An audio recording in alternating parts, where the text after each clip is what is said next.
आप में से कितने लोग हैं जो अपने घर में भगवान का जो स्थान है, तुम्हारे घर में जो भी भगवान विराजमान है छोटे से मंदिर में, उस मंदिर में रोज कितने लोग दिया लगाते हैं? हाथ उठा हुआ है। सब लगाते हो दीपक? रखो।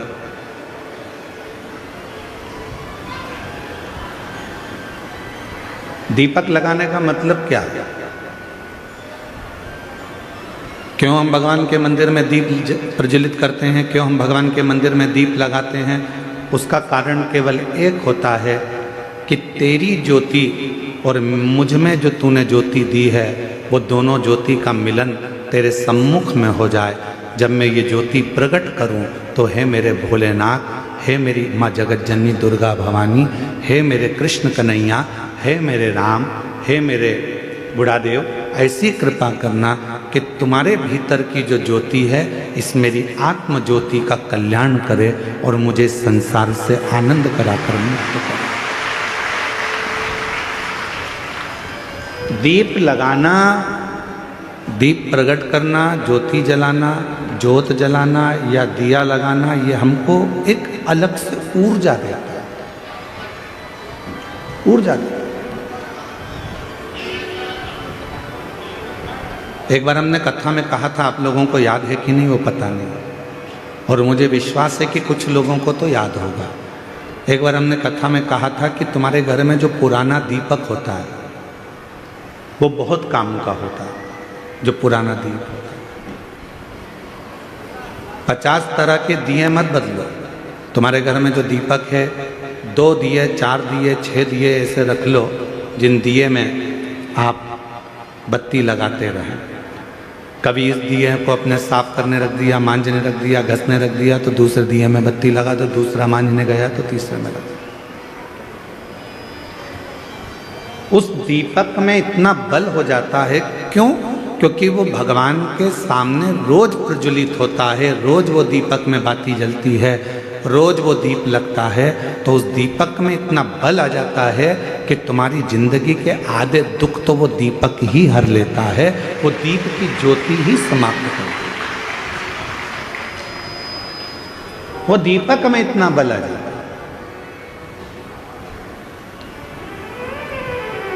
हमने कई बार अपनी कथाओं में भी कहा, कोई दीपक अगर भगवान को आप रोज लगा रहे हो, रोज लगा रहे हो, रोज लगा रहे हो, तुम्हारे घर में कोई बहुत बीमार भी व्यक्ति है और दीपक आप उसको मांजने में लेकर जा रहे हो, तो उसको एक अच्छे पानी में थोड़ा सा डाल दो, उसका पानी अलग रख लो, फिर भले आप दीपक को मांजो, मना नहीं है, साफ करो, मना नहीं है, पर जो वो पानी है उस पानी को जब वो बीमार व्यक्ति स्नान करे तो उसकी बाल्टी में उस पानी को डाल दो, जिससे वो उस पानी से जब स्नान करेगा तो उसका आधे से ज़्यादा रोग तो उसी समय समाप्त हो। डॉक्टर को इलाज करवाओ, डॉक्टर को दिखाओ, क्योंकि डॉक्टर शिव का एक रूप रहता है। हॉस्पिटल जाओ, डॉक्टर शंकर का एक रूप है, उसको दिखाओ, मना नहीं, पर साथ में उस दीप में इतना बल हो जाता है।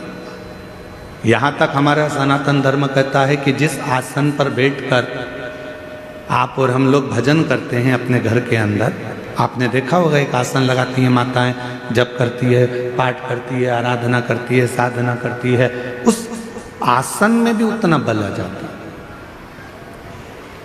उस आसन में भी उतनी शक्ति आ जाती है। हम जिस माला से जप करते हैं, आप जिस माला से जप करती है, उस माला में भी शक्ति आ जाती है।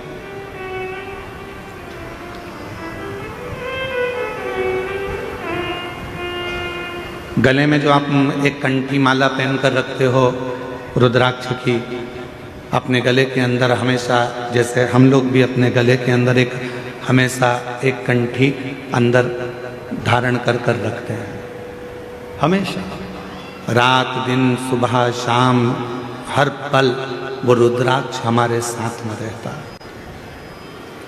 कई लोगों के मन में एक भाव उत्पन्न हो जाता है, हम गुरुजी हम हॉस्पिटल जा रहे हैं तो क्या रुद्राक्ष उतार कर जाएं? किसी के यहाँ पर बच्चा हो गया है तो हम क्या रुद्राक्ष उतार कर जाएं? मान लो हम स्त्री हैं, रजस्वला धर्म से हो गई, रजो धर्म से हो गई, तो क्या हम रुद्राक्ष उतार कर रख दें? शिव महापुराण की कथा कहती है आप किसी भी अवस्था में रहें, रुद्राक्ष कभी अशुद्ध नहीं होता, वो अशुद्ध को भी शुद्ध कर देता। क्या स्त्री रुद्राक्ष पहन सकती है? जरूर। क्या कोई लड़की रुद्राक्ष पहन सकती है? जरूर। क्या कोई बच्चा रुद्राक्ष पहन सकता है? जरूर। क्या कोई बूढ़ा बुजुर्ग रुद्राक्ष? सब पहन, सब धारण।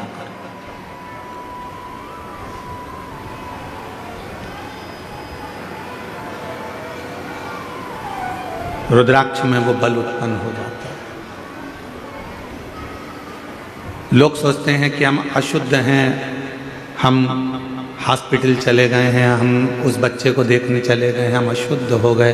ना ना ना, रुद्राक्ष आपको हर पल शुद्ध करता है, हर पल शुद्ध करता है। जैसे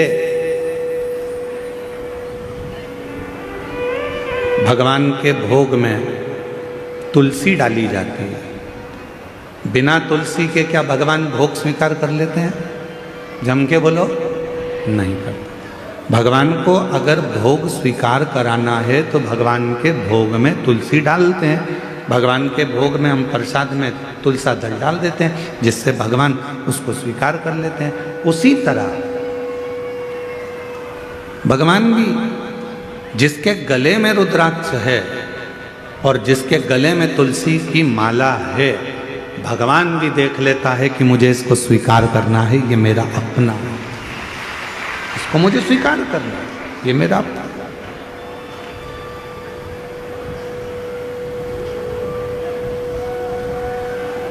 मेरी जीजियों,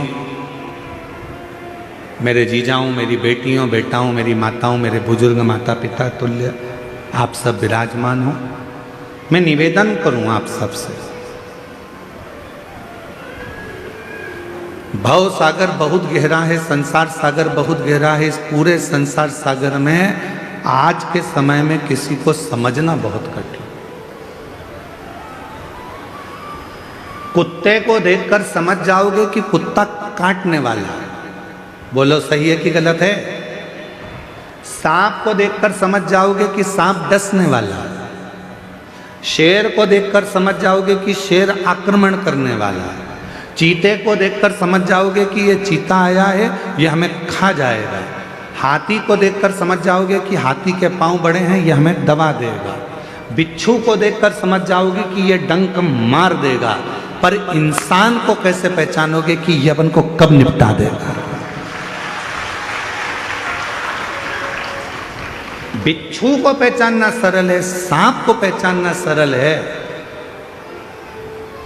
शेर को पहचानना सरल है, कुत्ता को पहचानना सरल है। पर इस कलिकाल में, इस संसार सागर में, आज के समय में मनुष्य को पहचानना बहुत कठिन, बहुत कठिन। और देखो, कुत्ता को रोज अगर अपन रोटी देंगे ना, तो कुत्ता भी दो महिला के पास में बैठ जाएगा, काटेगा नहीं। रोज रोज रोटी दो कुत्ता को तो वो कुत्ता भी नहीं काटता। लोग कह देंगे वो काट खाएगा, नहीं नहीं वो अपना पालतू है, वो नहीं काटेगा, वो नहीं काटेगा, पालतू है।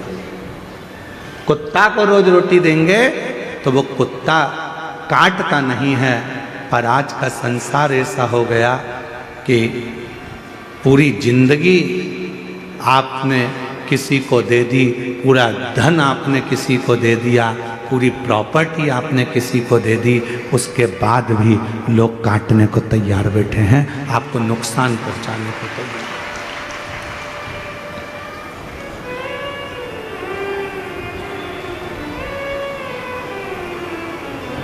और सो कोई नहीं रे, कोई नहीं रे, हीरा को परखयो राम, कोई नहीं रे। इस संसार सागर में परखने वाला नहीं मिल सकता। महाराज बड़ा ध्यान देना पड़ेगा। आप कुत्ते को पहचान सकते हो कि यह काटने वाला है, बिच्छू को पहचान लोगे काटने वाला है, सांप को पहचान लोगे काटने वाला है, पर मनुष्य को नहीं पहचान सकते, मानव को नहीं। कब? कहाँ, कैसे, किस जगह पर नुकसान देगा ये आपको मालूम नहीं पड़ेगा। कब आपको तकलीफ देगा मालूम नहीं पड़ेगा, कब आपको कष्ट देगा मालूम नहीं पड़ेगा। तो क्या करें इस संसार सागर में? दुनिया मौके का फायदा उठाने के लिए बैठी है। मेरी जीजियों, आप सब मोबाइल चलाते हो, जितने बैठे हो ना सब मोबाइल चलाते हो। किसी की तारीफ हो रही होगी ना सोशल मीडिया पर, तो कोई उस पर कमेंट्स नहीं करेगा, कोई उस रील को आगे नहीं बढ़ाएगा।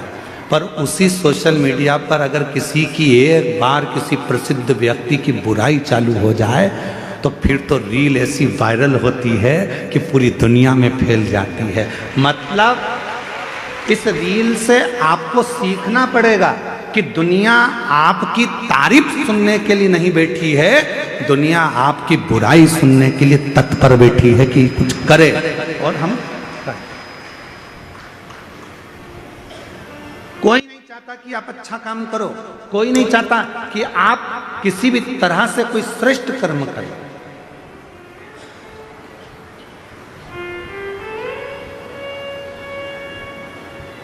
गौ माता के जो रक्षक हैं, गौ माता की जो सेवा में लगे रहते हैं, राष्ट्र की जो सेवा में लगे रहते हैं, सनातन धर्म को आगे बढ़ाने में लगे रहते हैं, सनातन धर्म को मजबूत करने में लगे रहते हैं, दुनिया के लोग उसी की बुराई में लगे रहते हैं। जितेंद्र जी, दुनिया की रीति है, आप तो इस क्षेत्र में रहते हैं तो आपको ज़्यादा मालूम होगा कि जो सनातन को आगे बढ़ा रहा है, जो धर्मांतरण को रोक रहा है या किसी भी तरह से वो गौ माता की सेवा कर रहा है, तो दुनिया के लोग उसी के पीछे पकड़कर उसी की टांग खींचकर उसी को नीचे गिराने में लगे रहते हैं। ये रीत है। आप देखना जितेंद्र जी, हम तो कथा करके चले जाते हैं पर लोगों के स्मरण में वो चीज़ रहती है, बैठे वो स्मरण में। कोई अच्छी रील तुम्हारे सामने आएगी मोबाइल पर, किसी की तारीफ आ गई, उसने इतना अच्छा काम किया, कोई उस रील को आगे नहीं बढ़ाएगा। पर किसी बहुत प्रसिद्ध व्यक्ति की अगर कोई ने एक बार निंदा लिख दी, बुराई लिख दी, तो लोगों ने उस रील को वायरल करना प्रारंभ कर दिया। काकी जी देखो उनके बारे में क्या बोल रहे हैं, चाचा जी देखो वो महाराज के बारे में क्या बोला गया, काका जी देखो उनके बारे में क्या बोला गया। वो रील ऐसे वायरल होती है, ऐसे वायरल होती है। क्यों? क्योंकि दुनिया बैठी केवल तुम्हारी बुराई सुनने के लिए है, दुनिया बैठी केवल तुम में बुरा देखने के लिए है। पर शिव पुराण की कथा कहती है कि दुनिया के लोग कुछ भी कहें, शंकर भगवान को लोग शब्दों पर शब्द कहते रहे थे। ध्यान देना, भगवान देवताओं ने भी शिव जी को नहीं छोड़ा, खुद के ससुर ने भी शंकर भगवान को नहीं छोड़ा, दक्ष प्रजापति ने भी शंकर भगवान को अपशब्द पर अपशब्द कहे। साड़ू भाई था कामदेव, उसने भी नहीं छोड़ा। सती की बहन थी रति, कामदेव की पत्नी, उनने भी कहने में नहीं छोड़ा। जितने भी रिश्तेदार थे, जितने भी कुटुंबी थे, जितने भी लोग थे, सबने शंकर भगवान को अपशब्द किया। उसके बाद भी शिव जी ने किसी का बुरा नहीं करा और देवताओं के हित के लिए विष पी गए और नीलकंठधारी बन गए। किसी के लिए मेरे भोले बाबा ने, किसी के लिए मेरे शंकर भगवान ने एक शब्द भी नहीं कहा, क्योंकि शिव जी को मालूम था कि बोलकर बुरा होने से अच्छा है कि जो विष है ये देवता पिएंगे, संसार के लोग इसको ले लेंगे और बर्बाद हो जाएंगे। इस विष को मैं पी लेता हूँ और भगवान नीलकंठधारी हो गए। देवता केवल देवता रह गए और मेरे शंकर भगवान विष पीकर, देवता अमृत पीकर देवता रह गए, पर मेरे शंकर भगवान विष पीकर देवों के भी देव महादेव, देवों के भी देव महादेव। इसीलिए उनको बड़ा देव कहते हैं, इसलिए उनको बूढ़ा देव कहते हैं, इसलिए उनको घर का बुजुर्ग देव कहते हैं। अर्थात बूढ़ा देव का मतलब क्या होता है कि जो सारे संसार का सबसे वृद्ध हो, जो सारे संसार का पूजनीय हो, जो सारे संसार जिसको पूजता हो, दुनिया का हर व्यक्ति जिसकी आराधना करता हो, वो देव अधिदेव महादेव बूढ़ा देव के रूप में पूजाते हैं। वो देव अधिदेव महादेव बूढ़ा देव के रूप में पूजाते हैं। लोग कहते हैं आदिवासी वनवासी ये सब अलग हैं, अन्य जातियां अलग हैं। नहीं, जितने संसार में जितने शहर में रहते हैं वो भी आदिवासी थे, वो भी वनवासी थे। आप और हम भी पहले, हमारे पूर्वज, आपके पूर्वज कहाँ से आए जरा अंदाजा लगाओ। वो भी कहीं जंगल में रहते थे, वो भी कहीं वन में रहते थे, वो भी आदिवासी वनवासी थे। वो सारे एक ही देव को पूजते थे। वो सब, चाहे संसार का कोई भी व्यक्ति हो, वो सब एक देव को पूजते थे। वो बूढ़ा देव, देवाधिदेव महादेव, उसी की आराधना करते थे। अब लोगों ने भगवान को बांट लिया, ये इनके देवता हैं, वो उनके देवता हैं। पर नहीं, मेरा बूढ़ा देव, मेरा महादेव, मेरा शंकर भगवान सबका देवता है। उसको सब पूजा, सब पूजा, उसमें भेद नहीं है। शिव में कभी भेद नहीं हो सकता।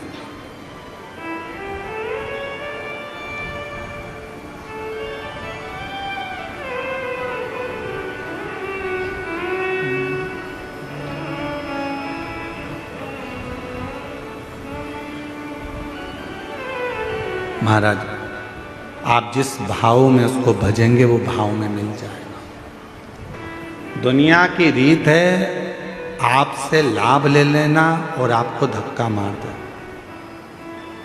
आपको धक्का दे। पर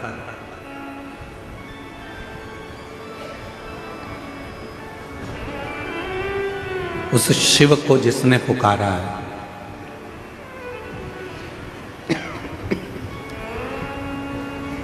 बाबा देवाधिदेव महादेव को जिसने पुकारा है, वो शिव उसके दुख हरने के लिए उसके दरवाजे पर जाकर जरूर खड़ा हुआ है, जरूर खड़ा।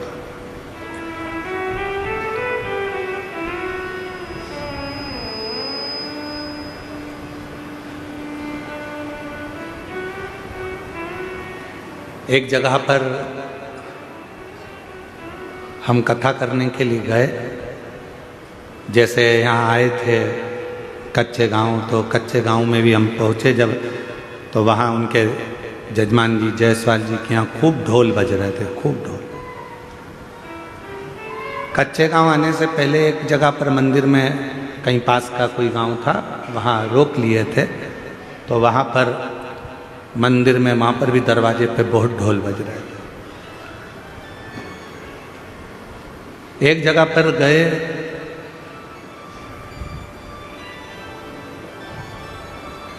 वहाँ पर भी ढोल बज रहा था और एक बकरी का बच्चा उस ढोल को सुन रहा था। अब भीड़ इतनी हो रही तो उसने, किसी ने बकरी के बच्चे को भगा दिया। फिर वो बकरी का बच्चा आ गया ढोल के पास, फिर वो ढोल सुनने लगा। फिर किसी ने बकरी के बच्चे को, अब इतनी भीड़ में बकरी के बच्चे को फिर हटा दिया। वो बकरी का बच्चा फिर आ गया।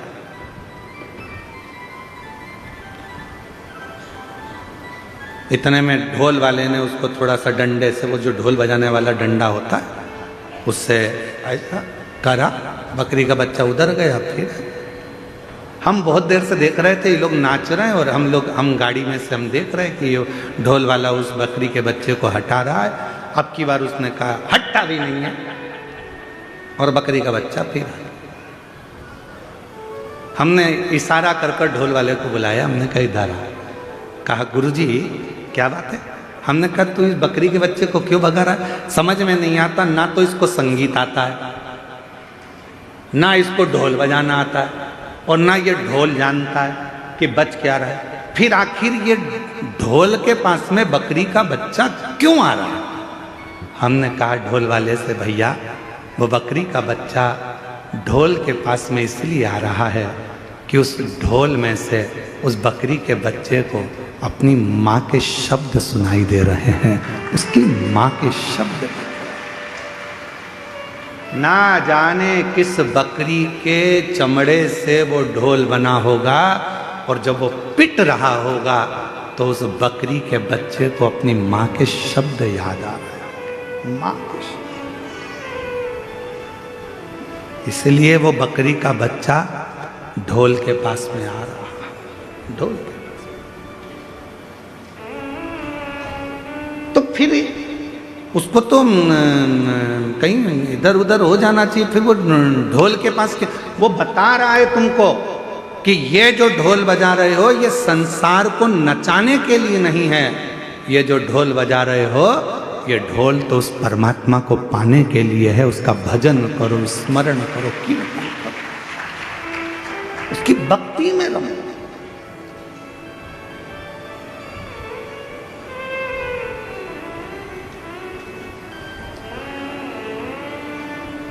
उसके भजन में रमो, उसके स्मरण में रमो। बिना भक्ति के कुछ प्राप्त नहीं हो सकता, कुछ। श्रीमद् भागवत कथा में राजा राहुगण का एक चरित्र आता है। राजा राहुगण पालकी में बैठकर जा रहे थे और पालकी उठाने वाले के पांव में लग गई थी। आप लोगों ने श्रीमद् भागवत सुनी होगी तो आपको मालूम होगा।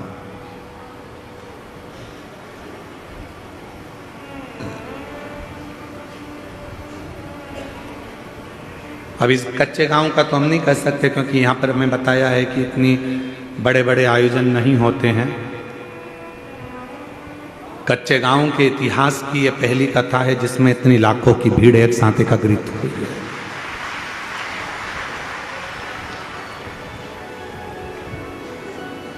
और आज सबसे ज्यादा प्रसन्नता यदि कोई हमसे पूछे कि किसको हो रही है इस कथा की, तो हम छाती ठोक कर कहते हैं कि कच्चे गांव की कथा की सबसे ज्यादा प्रसन्नता हमको हो रही है।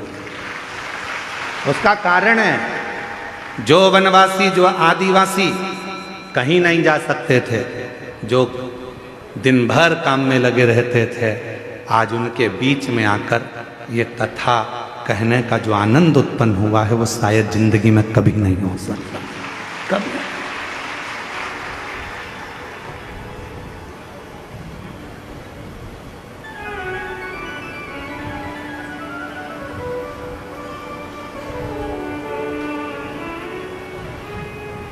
जरूरी नहीं है कि बहुत बड़ा मंच होगा तो कथा होगी। आज आप लोगों के बीच में कहकर जा रहे हैं, जितने वनवासी आदिवासी बैठे हैं उन लोगों से निवेदन कर कर जा रहे हैं, कभी तुमको लगे कि हमारे इस क्षेत्र में कथा होना है, आप हमको याद करना। कोई रुपये की बात नहीं, कोई पैसे की बात नहीं। आप मंच नहीं बनाओ तो किसी पेड़ के नीचे पत्थर रख देना, उस पत्थर पर बैठकर शिव महापुराण की कथा हम आदिवासी और वनवासियों को सुनाकर जाएंगे।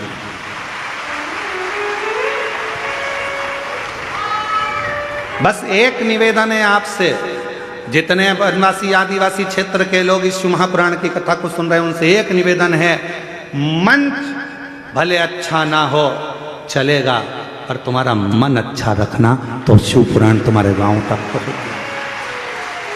मंच से नहीं, मन से शिव पुराण पहुंचे।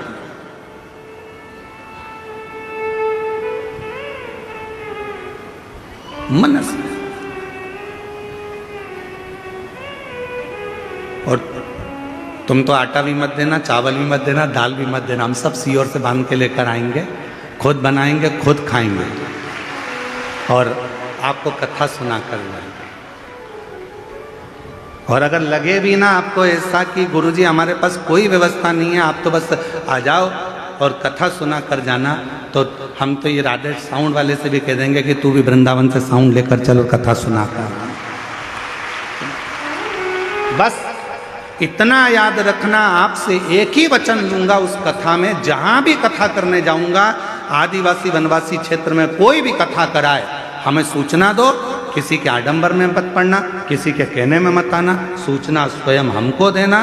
पर एक वचन वहां लूंगा कि उस क्षेत्र में जिस क्षेत्र में कथा करेंगे, उस क्षेत्र का एक भी हिंदू किसी दूसरे धर्म में नहीं जाएगा तो कथा करेंगे।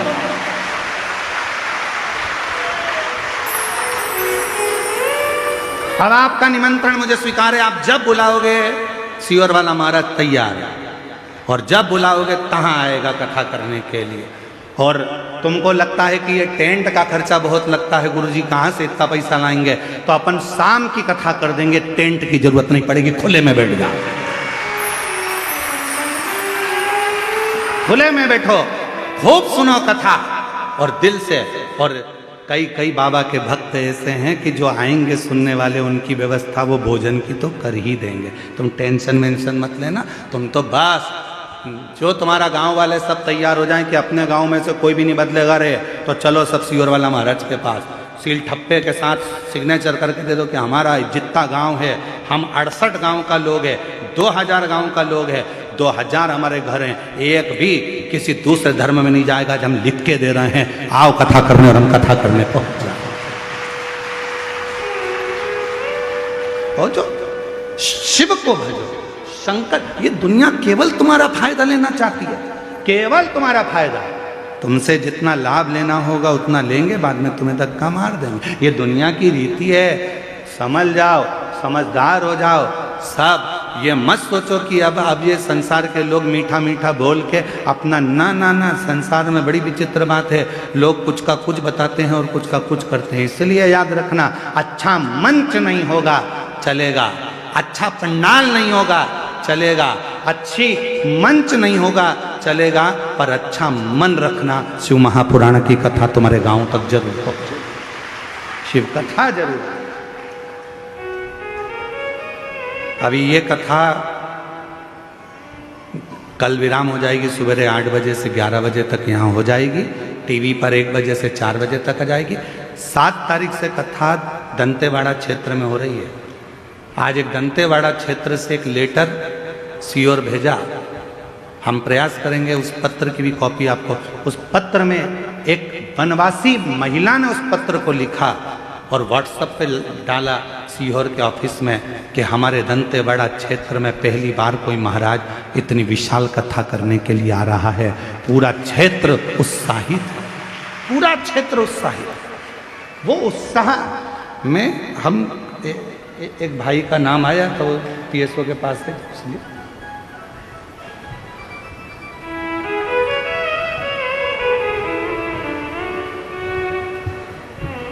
एक किसी भाई का नाम आया था कि गुरुजी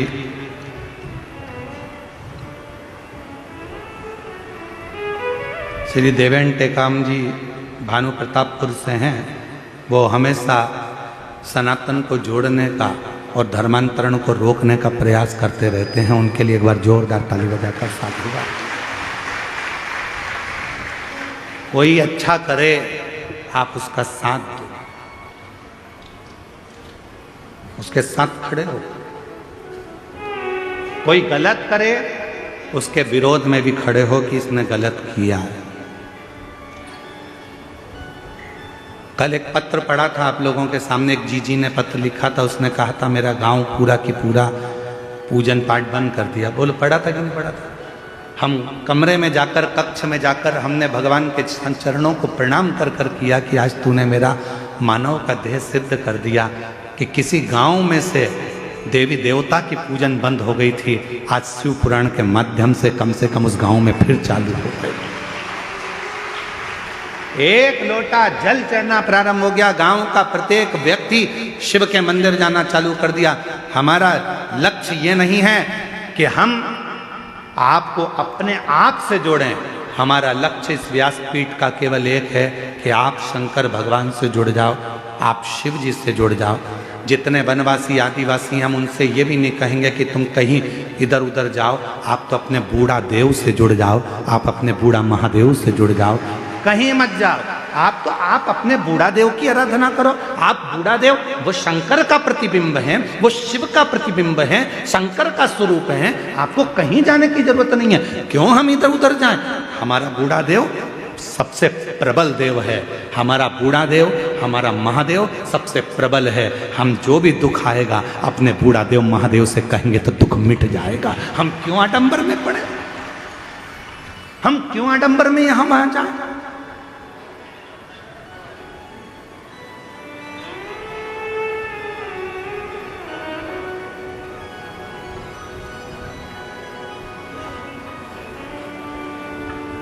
शिव की कथा आपको आडंबर से दूर कर देती है। शंकर भगवान की कथा आपको दिखावे से, पाखंड से दूर कर देती, दिखावे से दूर कर देती।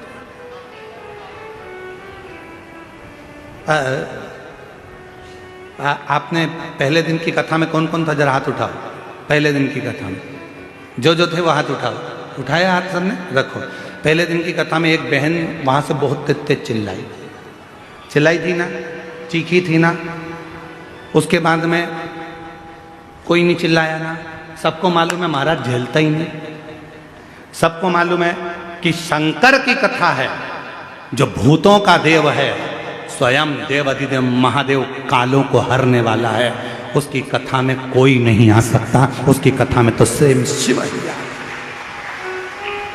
उसकी कथा में केवल शंकर आता है। शंकर की कथा को शंकर ही सुनते हैं। ये शिव महापुराण के महत्तम में लिखा है। चंचुला देवी ने तुमरुका जी से कहा कि मेरे पति की प्रेत योनि से मुक्ति के लिए कथा करवाना है।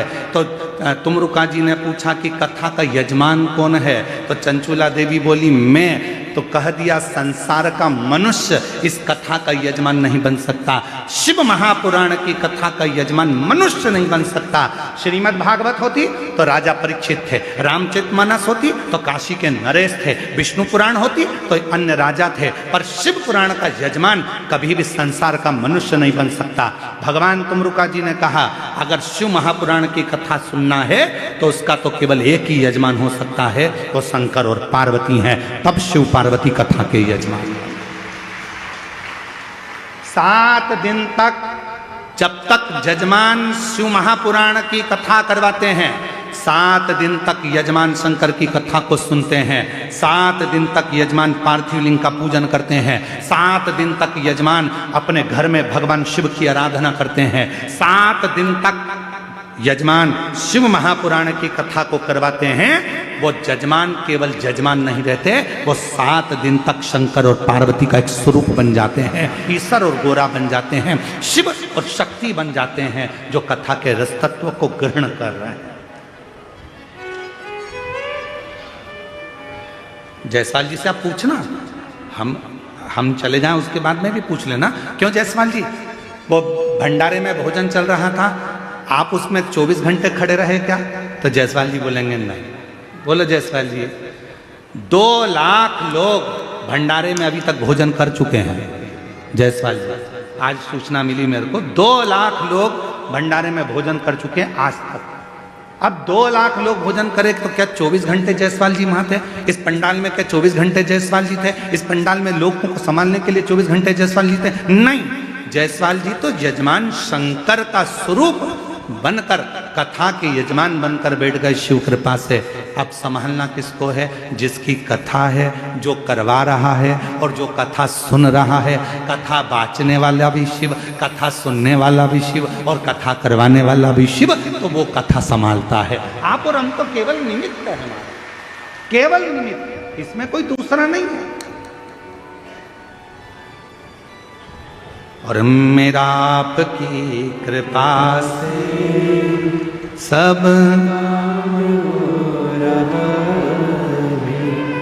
करते हो भोले बाबा, मेरा नाम हो रहा है।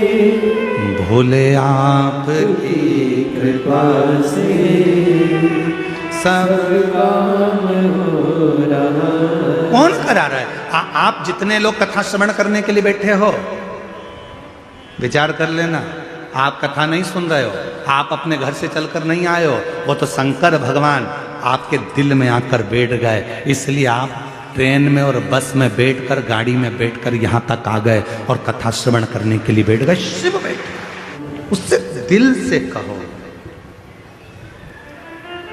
दिल से। आप हम पर भरोसा ना करिए, पर शिव पर भरोसा करिए। सियोर वाले महाराज का तो क्या है, शरीर है जब तक चल रहा है। ना जाने उस भोले बाबा ने ये मनुष्य का शरीर क्यों दिया, हम भी नहीं जानते।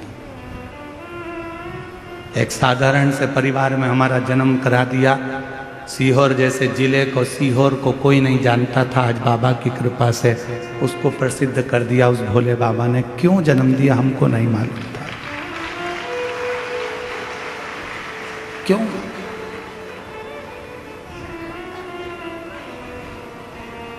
खूब लोग अपशब्द कहते हैं, ताने देते हैं, गाली देते हैं, पर हम बाबा से प्रार्थना करते हैं हम जवाब ना दें, पर तू जवाब जरूर देना। तेरे जवाब का इंतजार रहता है, तेरे जन्म देने वाला वो। आज उस माँ से पूछो जो खड़ी होकर कहती है कि जिस बेटे का बाप नहीं और मेरा कोई नहीं, शंकर जी की कथा ने संभाल लिया, शिव की कथा। कितनों का विश्वास, मेरा तू ही तो हमदर्द है, जिसे हर दर्द कहना हो। मेरा तू ही तो हमदर्द है, जिसे हर दर्द कहना हो। आया नजर ना कोई भी अपना, जब मुझको दरकार थी, जब मुझको दरकार थी, तब मेरे पथ का जीवन के रथ का तू ही बना सारथी, तू ही बना सारथी। भोले ने करी हर कदम पे ये मेहरबानियाँ, मेरा तू ही तो हमदर्द है, जिसे हर दर्द कहता हो। मेरा तू ही तो हमदर्द है, जिसे हर दर्द कहता हो। संसार के आगे जाकर रोगे, लोग हंसेंगे, ताना कसेंगे, अपशब्द कहेंगे, आड़ा टेढ़ा बोलेंगे, पर मेरे शंकर भगवान के मंदिर में जब एक लोटा जल लेकर पहुंचोगे, श्री शिवाय नमस्तुभ्यम कहकर जब जल चढ़ाओगे, वो तुम्हारी जिंदगी के सारे दुखों को धीरे धीरे समाप्त करता चले जाएगा। समाप्त। शिव के साथ किया गया छल, शंकर के भक्त के साथ किया गया छल, और शंकर की कथा में किया गया छल व्यक्ति को रुला रुला कर मार देता है। छल से दूर रहना, शिव महापुराण की कथा को शिव पुराण रहने देना, भगवान शंकर के भक्त को भक्त रहने देना, और मेरे काल अधिपति को महाकाल ही रहने देना। उसमें ना कोई आडंबर, ना कोई दिखावा, ना कोई छल, ना कोई, उसकी भक्त भजन स्मरण करो। जवाब वो देगा, इंतजार करना उसके जवाब का। एक बात पूछें, उत्तर दोगे? बोलो तो जम के, सब उत्तर दोगे? किराए की गाड़ी करते हो तो वो घर तक छोड़ती है कि नहीं छोड़ती है? छोड़ती है ना। तुमने गाड़ी करी किराए की, भैया हमको जाना है और माँ घुमा के लाओ और वापस घर पे छोड़ो, तो छोड़ेगा कि नहीं छोड़ेगा? बोलो बोलो। तुमने किराया दिया है, छोड़ेगा। पैसे दिए तुमने, बढ़ के दिए तुमने, तो तुम्हें घर तक छोड़ जाए। और तुम ट्रेन का सफर करो तो ट्रेन तुम्हें तुम्हारे घर तक छोड़ेगी? नहीं। और ट्रेन वाले से तुम झगड़ा कर लो, नहीं मेरे को तो मेरे घर तक छोड़ना पड़ेगा, आधे रास्ते में कैसे उतर जाऊं? कौन लेने आएगा? रात का समय, पानी गिर रहा है, बट ट्रेन वाला कहेगा ओ तेरा हाथ जोड़ता हूं, उतर जा नीचे, चल। अरे तो मैंने टिकट लिया, मुझे घर तक छोड़ क्या? नहीं, बाहर जाओ, चलो उतरो ट्रेन से नीचे।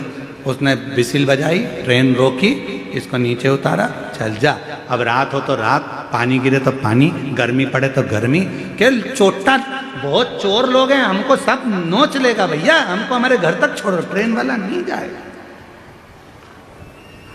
जिसको तुमने पहले से बात कर कर बुक किया है, अगर स्टेशन पर उतरे हो तो पहले फोन लगा दो घर पे, हम आ रहे हैं कच्चे गांव, उतार लोगे क्या फूफा जी? फूफा जी कहें हाँ आ जाना, मैं गाड़ी भेज दूंगा, नौकर भेज दूंगा, ये कर दूंगा, वो कर दूंगा, आ जाना, मैं लेने आ जाऊंगा। तुम्हारी पहले से बात हो गई होगी तो मामा जी उतारेंगे, तुम्हारी पहले से बात हो गई तो रायपुर के स्टेशन पे गाड़ी लेके पहुंच जाएंगे, तुम्हारी पहले से बात हो गई होगी तो राजनांदगांव के स्टेशन पे कोई पहुंच जाएगा, तुम्हारी पहले से बात हो गई होगी तो भोपाल के स्टेशन पे कोई पहुंच जाएगा। और पहले से बात नहीं हुई है तो स्टेशन पे तुम उतरते से ही, भले रात हो रही हो, दिन हो रही हो, पानी गिर रहा हो, गर्मी पड़ रही हो, ठंड पड़ रही हो, उसे कोई फर्क नहीं पड़ता रेलवे वालों को। तुम तो जाओ इधर से और तुम्हें धक्का मार के निकाल देंगे और तुम इधर उधर घूमते फिरोगे। भैया कहाँ जाऊं, रात का समय, मुझे कोई छोड़ने था? तुमने पहले से बात करी क्या? मामा जी को सूचना दी क्या? काका जी को सूचना दी क्या? तो गाड़ी आ जाती। बात करके रखना पहले से तो गाड़ी लेने आएगी, और अगर बात नहीं करिए तो फिर तो घूमते रहो, यहाँ वहाँ भटकते रहो। बस उसी तरह से शिव महापुराण की कथा है। लोग कहते हैं शिव पुराण की कथा में क्यों जाना चाहिए, पंडाल में बैठ के क्यों कथा सुनना चाहिए? पंडाल में बैठने का कारण केवल इतना है, 7 दिन तक आप जब पंडाल में बैठोगे तो भगवान से बात करोगे, और बात कर लोगे तो ये पक्का है कि तुम्हें लेने के लिए गाड़ी वही लेकर आएगा और आखिरी में लेकर भी वही जाएगा। बात करते हैं, मेरा तू ही तो हमदर्द है जिसे हर हम उससे बात करते हैं। कथा में बैठकर केवल कथा नहीं सुनते, हम बाबा से दिल की बात करते हैं। भोला सब दुख काटो, हम उससे अपने हृदय की बात करते हैं। बाबा मेरे दुख ने काट देना। जब हम दिल से बात करते हैं तो वो, जब हमारा अंतिम समय आता है, जब हमारी दुख की घड़ी आती है, तकलीफ की घड़ी आती है, कष्ट की घड़ी आती है, तो वो गाड़ी लेकर आता है, वो नंदी लेकर आता है, वो हमारे दुख काटने आता है, वो हमारी तकलीफ मिटाने के लिए आता है, वो हमारे कष्ट को मिटाने के लिए।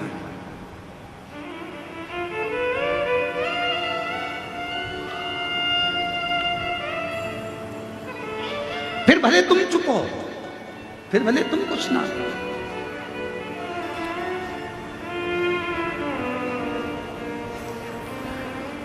दुनिया के आगे प्रभु चुपचाप मेरे दुनिया के आगे प्रभु चुपचाप मेरे मेरा तू ही तो हमदर्द है जिसे हर दर्द कहता हूँ। मेरा तू ही तो हमदर्द है जिसे हर दर्द कहता हूँ। कहो सुनेगा, स्वीकारेगा, कैसे ना स्वीकारे? कहते हैं अगर दिल से आपने कोई बात कही है तो दिल की कही हुई बात भले किसी को मोबाइल मत करो, फोन मत करो, दिल से याद किया है तो वो कितनी भी दूर होगा उसको हिचकी चलने लगती है। यहाँ हिचकी बोलते हैं कि डुचकी बोलते हैं? हिचकी, हिचकी चलने लगती है।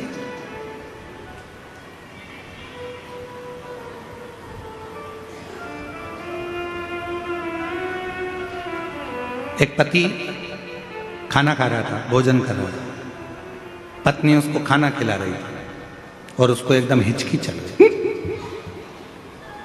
पत्नी ने पानी ला कर दिया, फिर भी हिचकी बंद नहीं।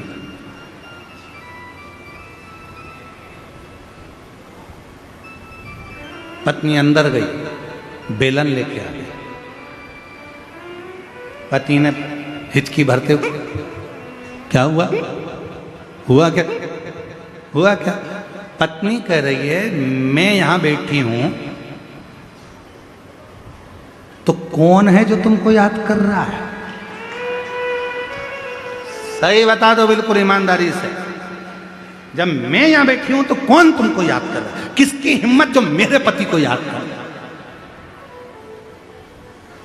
पति रोटी का टुकड़ा यहां अटक गया, हिचकी बंद, हिचकी बंद।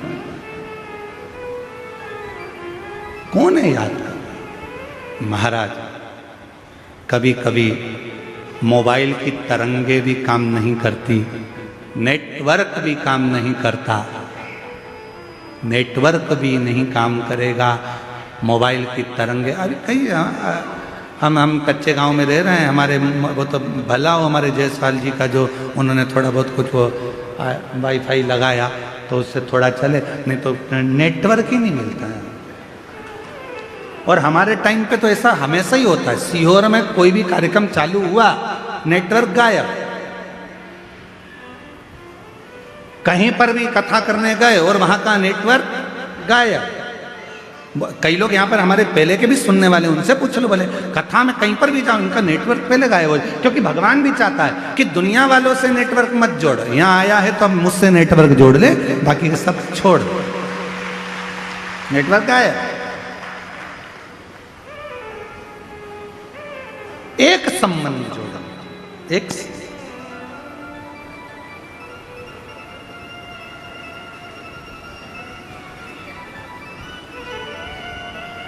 मोटरसाइकिल वाले को हाथ दिया, भैया भैया भैया भैया मुझे बिठा ले बिठा ले बिठा ले, मोटरसाइकिल वाले ने बिठा लिया। गाड़ी वाले को हाथ दिया, गाड़ी वाले ने बिठा लिया। यहां तो कोई भी बिठा कर ले जाएगा, पर वहां कोई नहीं बिठा के ले जाएगा। वहां तो अकेले आए थे, अकेले जाना है, भक्ति करना है भगवान की, वहां कोई ले जाने वाला नहीं मिलेगा। यहाँ पर मोटरसाइकिल पर कई लोग तो होते हैं गांव में भी, वो भी कहते थे ले बैठ पीछे, अब भी आए घूम के, चल बैठ पीछे। जैन साहब कई लोग कहते थे चल बैठ पीछे, अब भी घूम के आते हैं, बैठ जा पीछे। और एक आध बार जिसको तुम कंधे पर लेके जा रहे हो मुर्दे को, और वो उठकर बोलते ले आजा, घूम के आते हैं, चल बैठ आजा, इतनी देर में तो तुम्हारा हाँ पड़ी भर जाए। ओ भाई मुर्दा बोल गया, मुर्दा क्या बोल रहा है? ऊपर से बोल रहा है चल घूम के आते हैं। वाह भाई, वो घर जाके बीपी की गोली खाई, शुगर ऊंचे नीची हो गई, हापड़ी भरा गई, डॉक्टर के पास पहुंच गई, बाबाओं के पास पहुंच गई, गले में 25-30 ताबीज बाज मिली है, 25-30 ताबीज। बाबा क्या हुआ? एक जनी के पीछे पीछे जा रहे थे उसको अंतिम संस्कार के लिए, वो अर्थी पे उठ के बैठ गया, चल घूम के आते हैं। नींद नहीं आ रही है।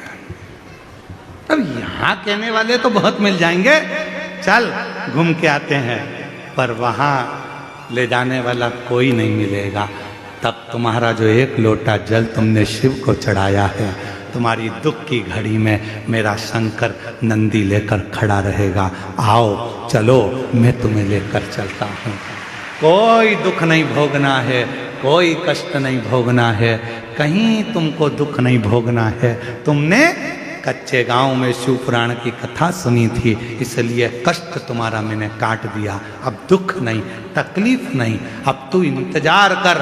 कथा सुनी है तूने पंडाल में बैठकर, घर पर रहकर, टीवी के सामने, मोबाइल पर, फेसबुक यूट्यूब पर, कथा का रसतत्व तूने ग्रहण किया है। तेरे दुख काटने की जवाबदारी अब मेरी हो गई है, तो चिंता मत करना।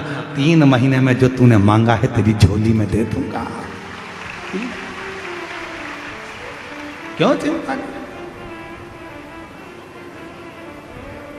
क्यों चिंता कर?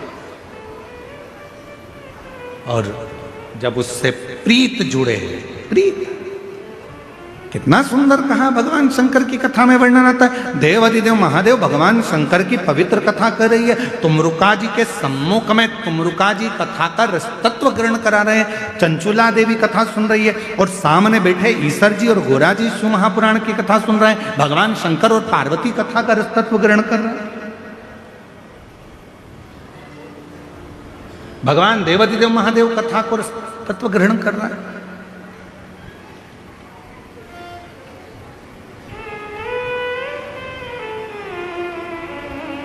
महाराज, जिसने शिव को जान लिया फिर वो भटका नहीं। उसके मस्तक पर चंद्र है, वो शांति देता है। उसके गले में रुद्राक्ष है, वो भय मुक्त कर देता है। और उसके मस्तक पर 3 नेत्र हैं, वो कह देता है कि त्रिगुणाकार सृष्टि को जीतने के लिए शिव मंत्र मूल है, इसलिए वो बल प्रदान कर देता है।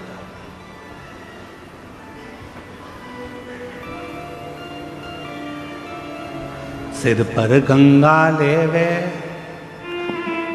कल्याण वो कर देवे, भोलेनाथ ब्यूटी।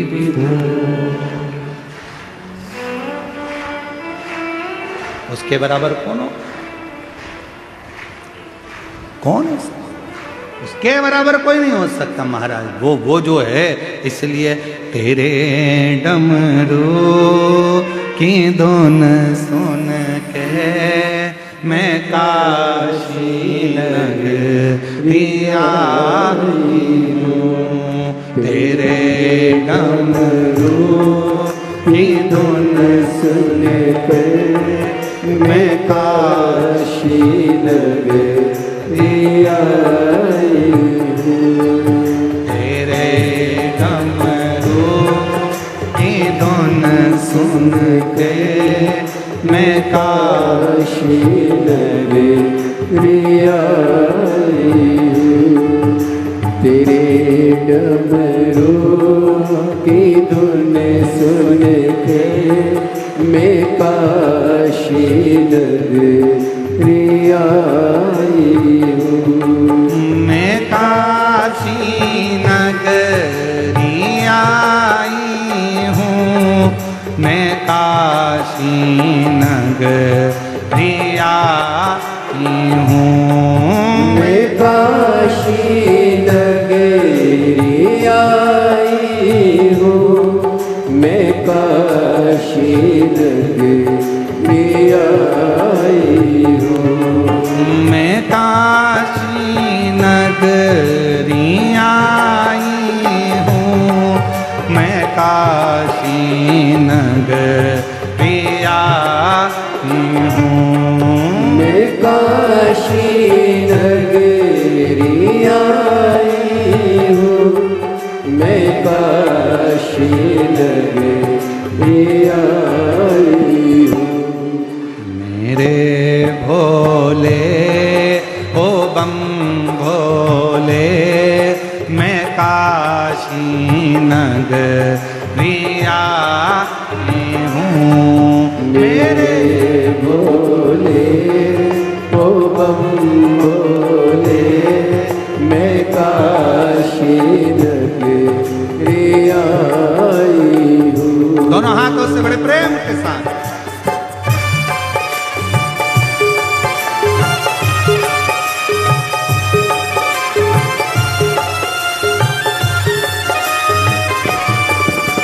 भोले।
सुना है हमने ओ बोले तेरी काशी में गंगा है। सुना है हमने ओ बोले तेरी काशी में गंगा है। सुना है हमने ओ बोले तेरी काशी में गंगा है। सुना है हमने ओ भोले तेरी काशी में गंगा है। उसी गंगा को नहाने को मैं काशी नगरी आई हूँ। उसी गंगा को नहाने को मैं काशी नगरी आई हूँ। मेरे भोले ओ बम भोले मैं काशी नगरी आई हूँ। मेरे भोले ओ बम भोले मैं काशी नगरी आई हूँ।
सुना है हमने ओ भोले तेरी काशी में मुक्ति है।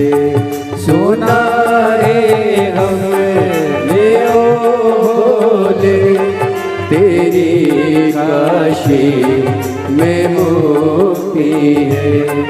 सुना है हमने ओ भोले तेरी काशी में मुक्ति है। सुना है हमने ओ भोले तेरी काशी में मुक्ति है। उसी मुक्ति को पाने को मैं काशी नगरी आई हूँ। उसी मुक्ति को पाने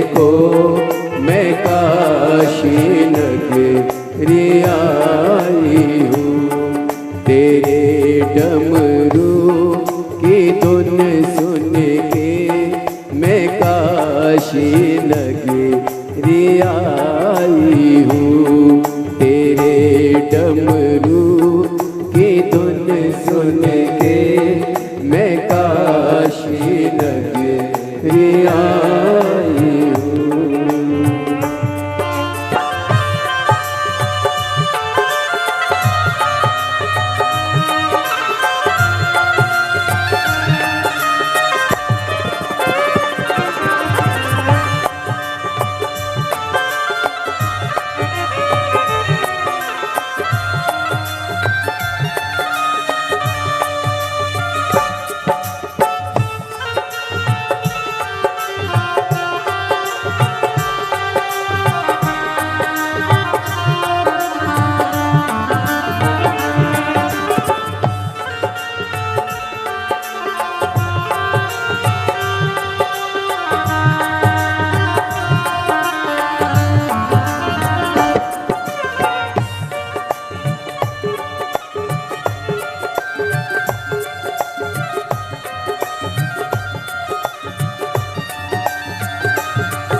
शंभो। सुना है मैंने ओ बोले तेरी काशी में गौरा है। सुना है हमने ओ भोले तेरी काशी में गौरा है। सुना है हमने ओ बोले तेरी काशी में गौरा है। सुना है हमने ओ भोले तेरी काशी में गौरा है। उसी गौरा को पाने को मैं काशी नगरी आई हूँ। उसी गौरा को पाने को मैं काशी नगरी आई हूँ। मेरे भोले हो हम भोले मैं काशी नगरी आई हूँ। मेरे भोले हो हम भोले मैं काशी नगरी आई हूँ। मैं काशी नगरी आई हूँ। मैं काशी नगरी आई हूँ। मैं काशी नगरी आई हूँ। मैं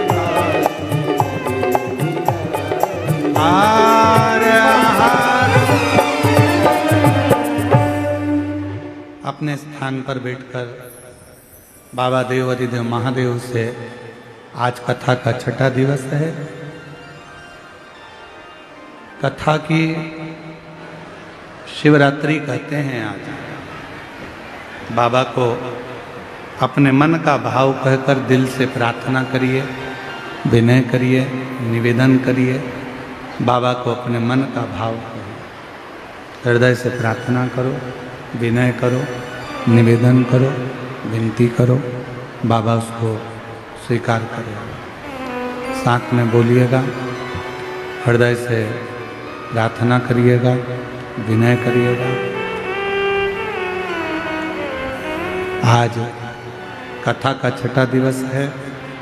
कल सुबह 11 बजे कथा विराम हो जाएगी। 8 बजे चालू होगी, 11 बजे तक चलेगी।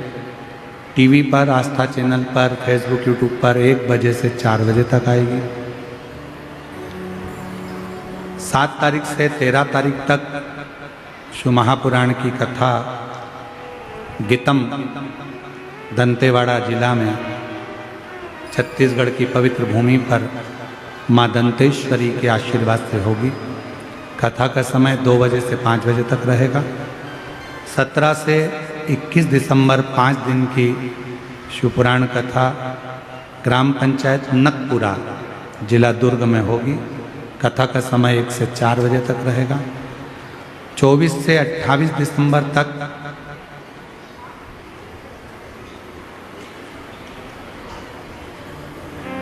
मुंबई महाराष्ट्र में मीरा भयंदर में शिव महापुराण की कथा महाराष्ट्र की पवित्र धरा मुंबई में होगी। दिसंबर के महीने की ये कथाओं का रसतत्व आप और हम ग्रहण कर रहे हैं।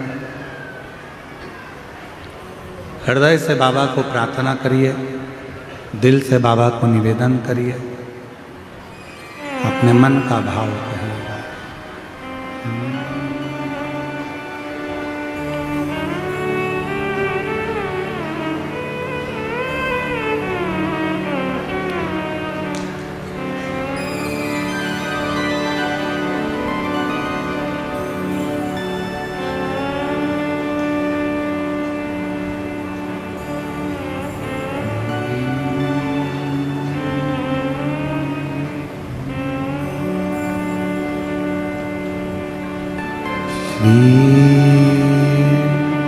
शिवाय नमस्तु। श्री शिवाय नमस्तु। श्री शिवाय नमस्तु। श्री शिवाय नमस्तुभ्यं। श्री शिवाय नमस्तुभ्यं। भोला सब दुख काटो, ओ भोला सब दुख काटो। शिव शंकर जपूं तेरी माला, भोले बाबा जपूं तेरी माला। भोला सब दुख काटो, ओ भोला सब दुख काटो। वेश है मंगल मंगलकारी, वेश है मंगल मंगलकारी। शमशान वासी हमारा, शमशान वासी हमारा। ओ भोला सब दुख काटो, ओ भोला सब दुख काटो।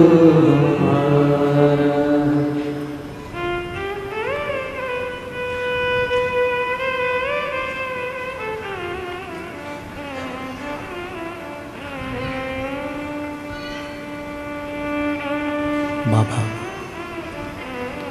देवादिदेव महादेव, भगवान शिव, ओगड़दानी, त्रिकालदर्शी, कैलाशी, विनाशी, भगवान शंकर की पवित्र कथा का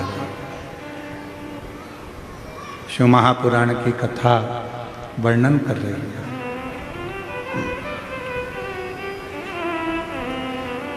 चंचुला देवी जिन शिव महापुराण की कथा को ईश्वर जी गोरा जी की साक्षी में चल रही है। भगवान देवादिदेव महादेव माँ जगतजननी पार्वती जिस कथा को श्रवण करे वो कथा कोई साधारण नहीं। केवल एक शिव महापुराण की कथा ऐसी होती है जिसका यजमान स्वयं शिव होते हैं, स्वयं शंकर। और विश्वास, भरोसा, दृढ़ता शिव तत्व को नजदीक लेकर आती है। कितना भरोसा होगा जरा विचार करिएगा। तारकासुर का संहार हो जाता है। तारकासुर के 3 बेटे हैं, तारकाक्ष, विदुम्माली और कमलाक्ष।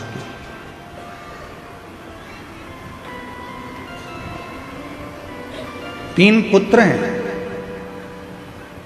तारकाक्ष, विदुम्माली, कमलाक्ष। और तीनों को मालूम पड़ा कि हमारे पिता तारकासुर का संहार हो गया है, वो मर गए हैं, प्राण छूट गए हैं। पर हमारे पिताजी भगवान देवाधिदेव महादेव से कभी बैर नहीं रखते।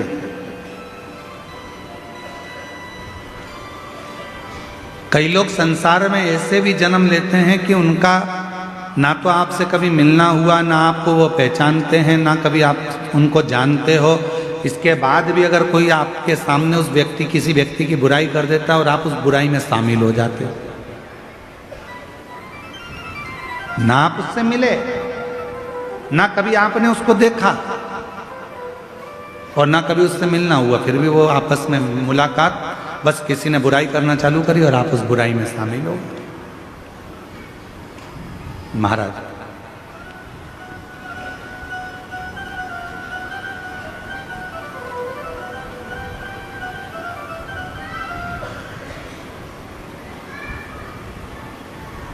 क्यों किसी की निंदा में शामिल है?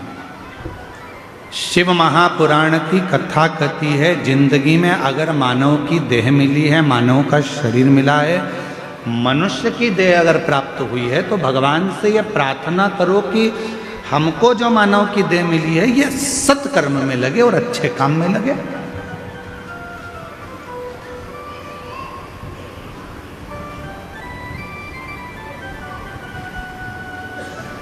मत बुरे कर्म कर बंदे वरना पछताएगा, भगवान की आंखों से तू बच नहीं पाएगा, तू बच नहीं पाएगा।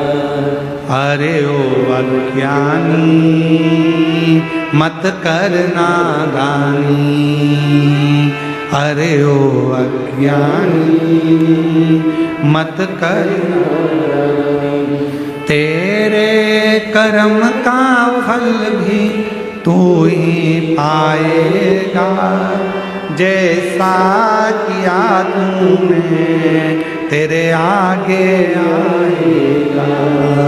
मत बुरे कर्म कर बंदे वरना पछताएगा, भगवान की आंखों से तू बच नहीं पाएगा, तू बच नहीं पाएगा। कुछ अच्छा करो। शरीर मिला है मानव का, भगवान की कृपा से प्राप्त हुआ है, कुछ अच्छा करो। मरना सबको है, प्राण सबके जाना है। कई कई लोग ऐसे भी हैं जिनके पास बहुत सारा पैसा होता है तो मरने के बाद उनकी छतरी बन जाती है। देखा है कि नहीं देखा है? देखा है। कई लोग ऐसे हैं जिनके मरने पैसा है तो उन्होंने छतरी बना ली। अब कोई गरीबड़ा है, साधारण व्यक्ति है, उसके पास में छतरी कहां से आएगी? तो हमारा निवेदन है, तुम्हारी छतरी बने वो जरूरी नहीं है, शंकर जी की छत्र छाया में वो जरूरी है। छतरी इतनी जरूरी नहीं है जितनी छत्र छाया जरूरी है।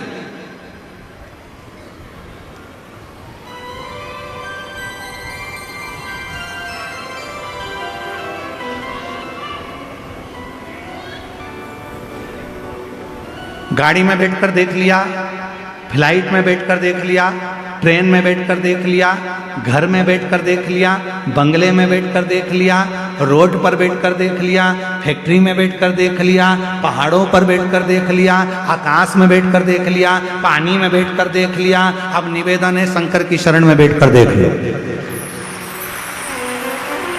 एक बार मेरे देवाधिदेव महादेव की शरण में जाकर बैठकर देखो कि मन का सुकून क्या होता है, हृदय की शांति क्या होती है, दिल का सुकून क्या होता है। शिव की शरण में जो शांति मिलेगी, शंकर की शरण में जो सुख मिलेगा, वो दुनिया में कहीं नहीं मिल सकता, कहीं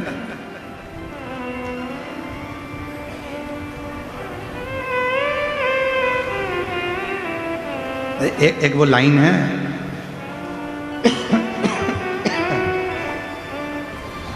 मैंने सबका होकर देख लिया, बस तेरा होना बाकी है।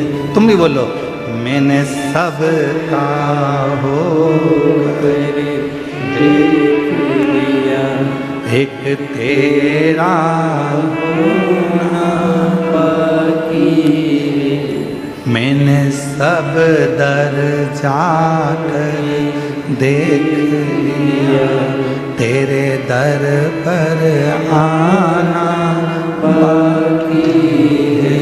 मैंने सब दर जाकर देख लिया, तेरे दर पर आना बाकी। बस उसके दरवाजे तक, रोड पर बैठ कर देख लिया, घर में बैठ कर देख लिया, फैक्ट्री में बैठ कर देख लिया, गाड़ी में बैठ कर देख लिया, फ्लाइट में बैठ कर देख लिया, ट्रेन में बैठ कर देख लिया, नाव में बैठ कर देख लिया, जहाज में बैठ कर देख लिया, पानी में बैठ कर देख लिया, सब दूर बैठ कर देख लिया, सब जगह पर जाकर बैठ कर देख लिया। दुनिया के ऐसी कोई जगह नहीं, 5,000 रुपए के एसी के रूम में बैठ कर देख लिया, बड़े से बड़े होटल में बैठ कर देख लिया, बड़े से बड़े जहाज में बैठ कर देख लिया, पर जो सुकून कहीं नहीं मिला, वो सुकून एक बार शंकर की शरण में बैठ कर देखना, सब मिल जाए। सब हम पूरी जितने शिव भक्त शिव महापुराण की कथा सुन रहे हैं, चाहे पंडाल में बैठकर सुने, चाहे फेसबुक पर सुने, चाहे यूट्यूब पर सुने, चाहे आस्था चैनल पर सुने, आपसे निवेदन करेंगे, सारी दुनिया में घूम कर आना और सारी दुनिया में बैठ कर आना, और एक बार कुबेरेश्वर धाम की भूमि पर बैठ कर देखना कि वहां से क्या प्राप्त होता है, क्या प्राप्त होता है। शिव महापुराण में पार्वती जी ने भगवान शंकर से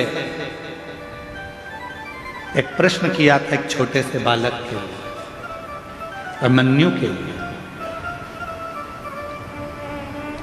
पार्वती जी बोली थी, बाबा छोटा सा बालक है,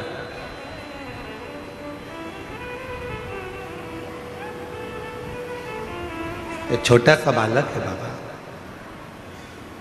इसको पीने के लिए भी दूध नहीं नसीब हुआ, बहुत गरीब है, बहुत गरीब।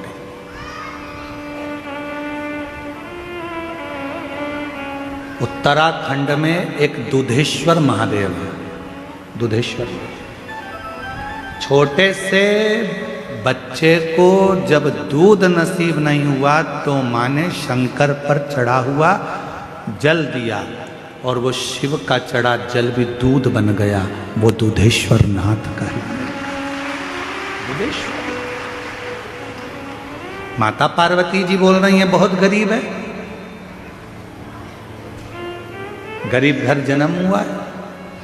ऐसे कई लोग हैं संसार में जो कहते हैं कि हम बहुत गरीब हैं, गरीब के घर में हमारा जन्म हुआ है, बहुत गरीब है।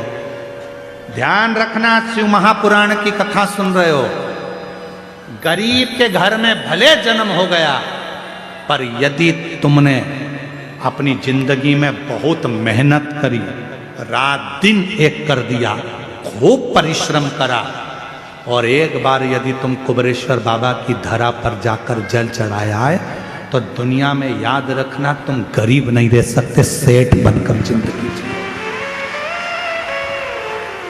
सेठ बनकर। उसका नाम है कुबेरेश्वर महादेव, उसको लोग कुबेर भंडारी कहते हैं, उसको 12 ज्योतिर्लिंग के मध्य में विराजमान है कुबेरेश्वर धाम। 12 ज्योतिर्लिंग के मध्य में वो भूभूमि जहां स्वयं कुबेरेश्वर बाबा बैठे हैं। कोई कह दे कि मैं गरीब हूं, शिव महापुराण की कथा में हम वर्णन करें, एक बार खूब मेहनत में लग जाओ। गरीब घर में भले पैदा हुए हो, पर यदि परिश्रम करोगे, मेहनत करोगे, खूब मेहनत करोगे, तो जैसे उस माँ का बेटा आबकारी अधिकारी के पद पर बैठ सकता है शिव की कृपा से, तो तुम भी बैठ सकते हो, तुम भी बैठ सकते हो। मैंने सब का होकर देख लिया, बस तेरा होना बाकी। तुम्हें लगता है कि मेरी जिंदगी बड़ी दुख में, मैं बहुत गरीब, बहुत गरीब। गरीब कहने से नहीं होगा, मेहनत तो करो, परिश्रम तो करो। अगर तुमने मेहनत करना प्रारंभ कर दिया, परिश्रम करना प्रारंभ कर दिया, भले तुम गरीब के घर में पैदा हुए हो, पर निश्चित है आखिरी में तुम भले गरीब के घर में पैदा हुए होगे, पर तुमने अगर मेहनत करी है और कुबेरेश्वर बाबा पर भरोसा किया है, तो तुम्हारी जिंदगी सेठ की जरूर निकलेगी, ये पक्का है।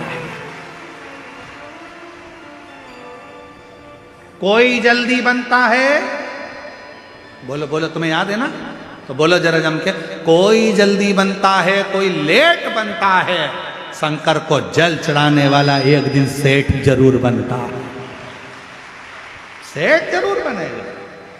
और उस समय पर तुम्हारे भीतर वो अहंकार नहीं आना चाहिए, फिर तुमको स्मरण होना चाहिए, मेरी गाड़ी, मेरा बंगला, सब कुछ है तेरो सरकार, मेरा तो कुछ भी नहीं, सब कुछ है तेरो सरकार, मेरा तो कुछ भी नहीं। ये आर्यन 3 दिन से लगाता है, गुरु जी इसको जरूर गा देना थोड़ा सा। गुरु मेरी गाड़ी, मेरा बंगला, मेरा पैसा, सब कुछ तेरो सरकार, मेरा तो कुछ भी नहीं, सब कुछ तेरो सरकार, मेरा तो कुछ भी नहीं। ये दुनिया का जितना ठाट है सब तेरा। मेरी पत्नी, मेरे बच्चे, सब तेरे ही हैं सरकार, मेरा तो कुछ भी नहीं। मैं अपना अपना है क्या, मैं खुद भी तेरा, सरकार, मेरा तो कुछ भी नहीं। मेरी गाड़ी, मेरा बंगला, मेरा पैसा, सब तेरा, सब कुछ है तेरो सरकार, मेरा तो कुछ भी नहीं। ये कुछ भी हम कोई कह दे तुमसे कि तुम, लोग कहते थे गरीब घर में पैदा हुआ, गरीब घर में पैदा हुआ, तो गरीब गरीब कहने से क्या तुम्हारा गरीबी मिट जाएगी? गरीबी का रोना रोने से तुम्हारी गरीबी मिट जाएगी? गरीबी मिटाने के लिए खुद की मेहनत की जरूरत है, गरीबी मिटाने के लिए खुद के संघर्ष की जरूरत है। गरीबी दुनिया का कोई महाराज तुम्हारी नहीं मिटा सकता, चाहे तुम कितनी तुम्हारे को कोई चीज करना हो कर लो, पर गरीबी तुम्हारे को खुद मिटाना पड़ेगी, खुद मेहनत करना पड़ेगा, खुद परिश्रम करना पड़ेगा, रात दिन पढ़ाई करना पड़ेगी, रात दिन मेहनत करना पड़ेगा। और एक बार शंकर जी के मंदिर में जाना चालू कर दो, तुम्हारी गरीबी मिटना प्रारंभ हो। शिव कहते हैं भगवान विष्णु भगवान को लक्ष्मी किसने दी थी? तो कहा भगवान शंकर। माता लक्ष्मी की माता ख्याति देवी तो लक्ष्मी जी का विवाह शिव जी से करना चाहती थी कि भोलेनाथ जी से विवाह कर दो, शंकर जी। और शंकर भगवान ने मना कर दिया, नहीं नहीं, लक्ष्मी मेरे पास नहीं, लक्ष्मी तुम नारायण जी को दे दो, नारायण को लक्ष्मी। तो लक्ष्मी जी ने हाथ जोड़कर शंकर भगवान से कहा था, प्रभु आपने मुझे भगवान नारायण को दिया है, आप आज्ञा करो, मैं क्या आपके लिए कर सकती हूँ? शंकर भगवान ने कहा, सुन लक्ष्मी, जो मेरे मंदिर में एक लोटा जल चढ़ाने के लिए आए, उसका लोटा वापिस खाली ना जाए, उसमें तू बैठ कर जाना और उसका भंडार भर। इसीलिए शिव मां, पहले के लोग अपने मंदिर का ही पानी उठाकर, मंदिर का ही लोटा उठाकर मंदिर की बाल्टी में से पानी भरकर शिव जी को चढ़ाते थे। बोलो चढ़ाते थे कि नहीं चढ़ाते थे? पहले के लोग मंदिर के नल में से पानी भरते मंदिर में ही चढ़ा देते थे। पर जब से लोगों ने शिव महापुराण की कथा को सुनना प्रारंभ करा, तब से दुनिया के लोगों ने घर से लोटा ले जाना चालू करा, पानी ले जाना चालू करा, क्योंकि लोगों को समझ में आ गया कि घर से जो लोटा जाता है वो पानी चढ़ने के बाद खाली नहीं आता है, उसमें लक्ष्मी जी बैठकर हमारे घर के अंदर प्रवेश कर जाती है। इसीलिए कोई जल्दी बनता है, कोई लेट बनता है, और शंकर को जल चढ़ाने वाला एक दिन सेठ जरूर बनता है। शिव को जल चढ़ाने वाला सेठ जरूर बनेगा, गरीबी उसकी हटेगी जरूर।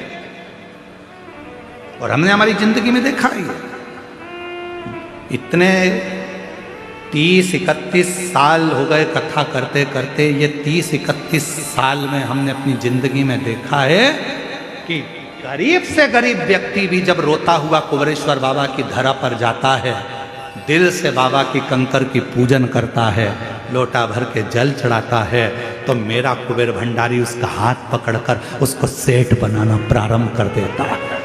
गरीब नहीं बनता, उसको सेठ बनाता है, वो बनता।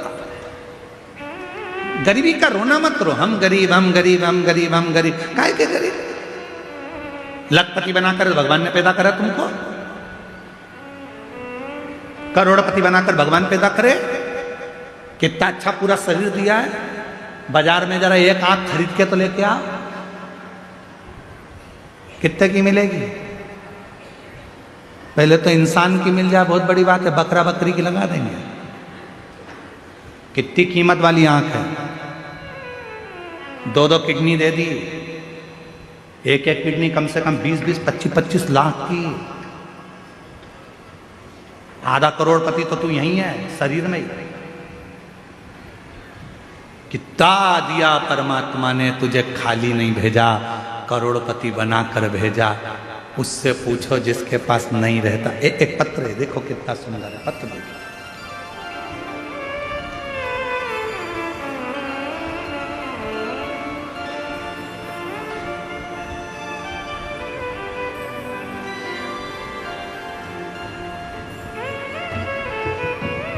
मैं रेखा यादव,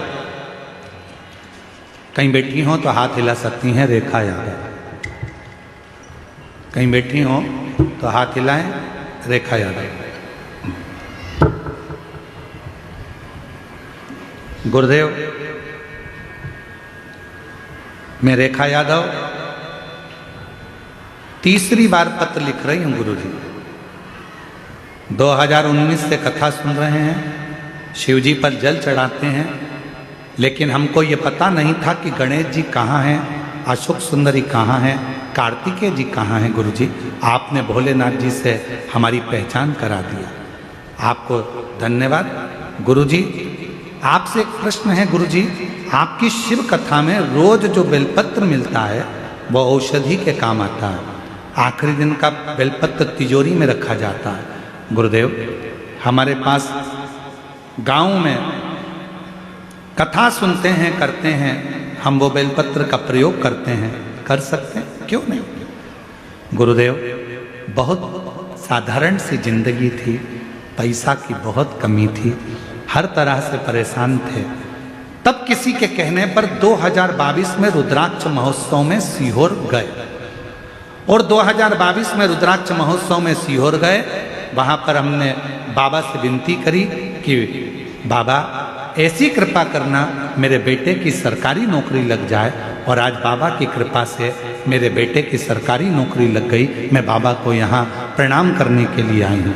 कहीं बैठी हो तो आ सकती हैं, आ जाइए, बहुत बहुत बढ़िया, आ जाइए। एक पत्र और है बड़ा सुंदर।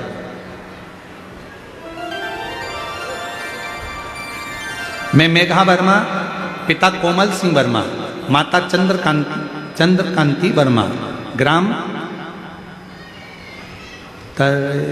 तरेसर, जरा पढ़ लो, तुम लोग पढ़ लो। गांव कौन सा लिखा है? तरेसर, पीओ पथरी, जिला रायपुर, छत्तीसगढ़ की रहने वाली हूँ। कहीं बैठी हो तो हाथ हिला सकती हैं। मेघा वर्मा, पिता कोमल सिंह वर्मा। एक लोटे जल का पशुपति व्रत पंडाल में बैठकर कथा सुनने का फल मिलता है गुरुदेव। मैं बताना चाहती हूँ, कई बार मैंने सरकारी नौकरी के लिए अप्लाई किया, फिर भी सरकारी नौकरी नहीं लग रही थी। फिर मैंने आपकी कथा सन 2022 से सुनना प्रारंभ की। आपके कहे अनुसार मंदिर जाना प्रारंभ किया, 3 बार पशुपति व्रत किया, 5 पंडाल बैठकर आपकी कथा सुनी। तब बाबा ने मेरी पुकार सुन ली और मेरी सरकारी नौकरी लग गई। बाबा, आज मैं बाबा को धन्यवाद देने के लिए आई हूँ, बाबा को प्रणाम करने के लिए आई। शिव तत्व इसी को कहते हैं। आप किस भाव से भगवान देवाधिदेव महादेव को भज रहे हो, आप किस भाव से, कहीं बैठी हो ये वर्मा तो आ सकती हैं कथा बेलपत्र लेने के लिए, किस भाव से आप शिव को भज रहे हो, यह आपके ऊपर नहीं।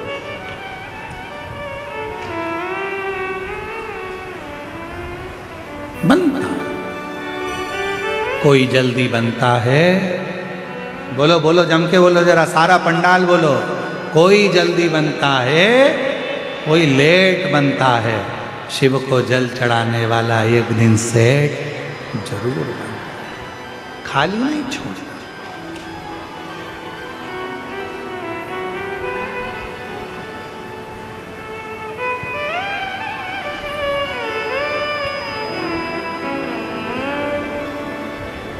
भले अंग्रेजी वर्ष रहा, पर कई लोग 31 पे यहाँ वहाँ होटलों में जाकर 31 मनाते हैं। हमारा निवेदन है, पहले तो हिंदी नए वर्ष को मनाए चैत्र के महीने में। दूसरा, यदि 31 मनाना ही है तुमको, तो निवेदन है एक बार बाबा कुबेर भंडारी के दरवाजे पर पहुंच कर देखिए कि बाबा क्या प्रदान कर। एक शिव की अविरल भक्ति को प्राप्त करते हैं। आइए, और मेरा आपकी सबका हो रहा है। बेटे की सरकारी नौकरी लगी है, एक बार जोरदार ताली बजा कर। ये बेटे आपकी कृपा से सबका हो रहा है।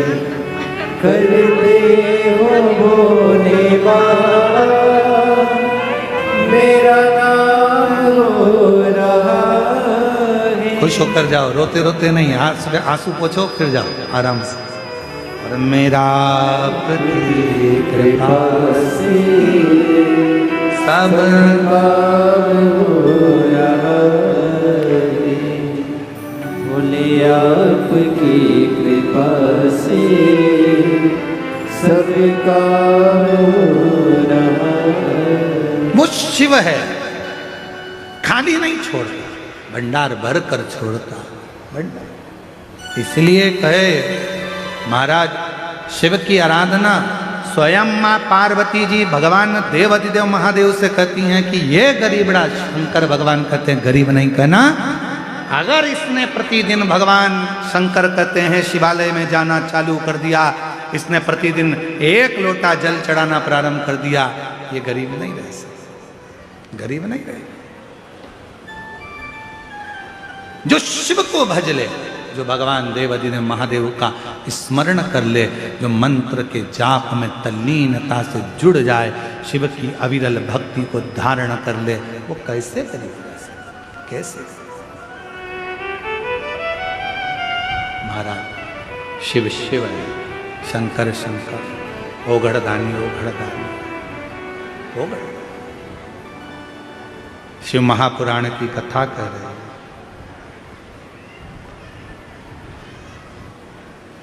तारकासुर के 3 बेटे, तारकाक्ष, विनुमाली और कमलाक्ष के, तीनों। पिता का बैर नहीं था शिव जी से, शंकर भगवान से हमें कोई बैर नहीं। तीनों ने ब्रह्मा जी से वर मांगा कि हमें वर दीजिए, हमारे प्राण ना छूटे।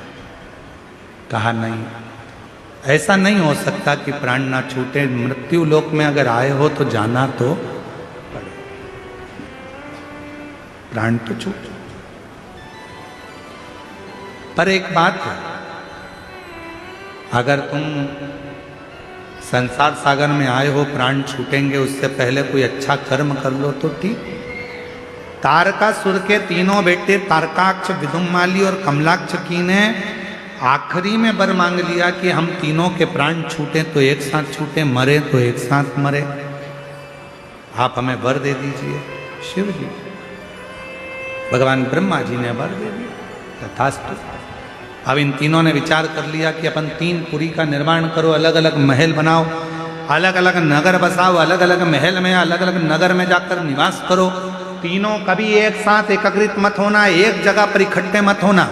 इकट्ठे हुए कि मरे, एकत्रित हुए कि मरे, इसलिए तीनों एक जगह पर एकत्रित मत होना। और तीनों एक जगह पर एकत्रित नहीं, बहुत उपद्रव मचाया, सारे देवता परेशान हो गए, सारे।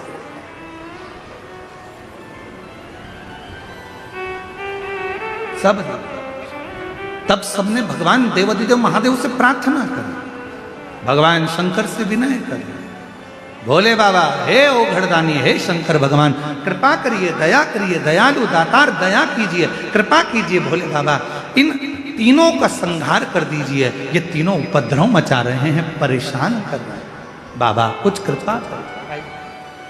आ जाओ, आ जाओ।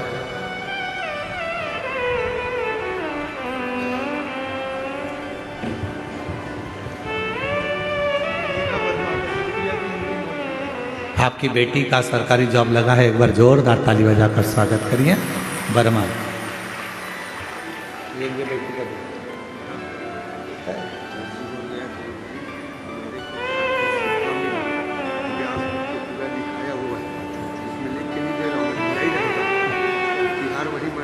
बाबा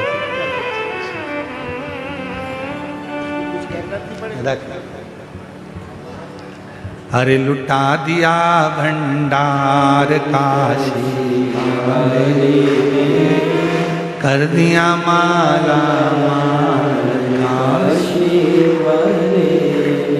जो जैसी भावना लाया वो वैसा फल पाया, नहीं खाली उसे लौटाया वो मन ही मन हर्षाया, और कर दिया माला माल काशी वाले, लुटा दिया भंडार काशी वाले। आप एक भावना लेकर, एक विश्वास लेकर शिव के करीब में जाएं। तारकासुर के 3 बेटे तारकाक्ष, विदुम्माली और कमलाक्ष, तीनों उपद्रव करते। शिव जी से प्रार्थना करी। भगवान भोलेनाथ ने कहा कि एक काम करो, सारे देवता पशु बन जाओ और मैं तुम्हारा पति बन जाता हूं। तुम दौड़ कर जाना, तीनों को महल से निकालना, एक जगह एकत्रित करना और मैं इनका संहार करता हूं।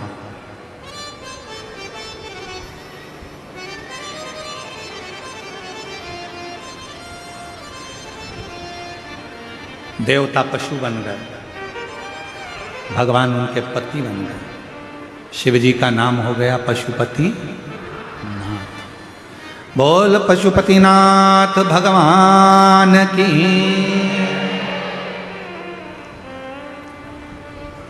जब कोई साधता है, कोई संभालता है, तो वो भगवान का स्वरूप हो जाता है।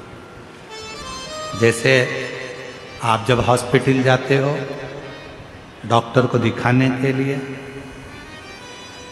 दवाई डॉक्टर देते हैं। शरीर में अगर रोग हुआ है, बीमारी हुई है, कष्ट हुआ है, तो शिव पुराण कहती है यहाँ वहाँ मत जाओ।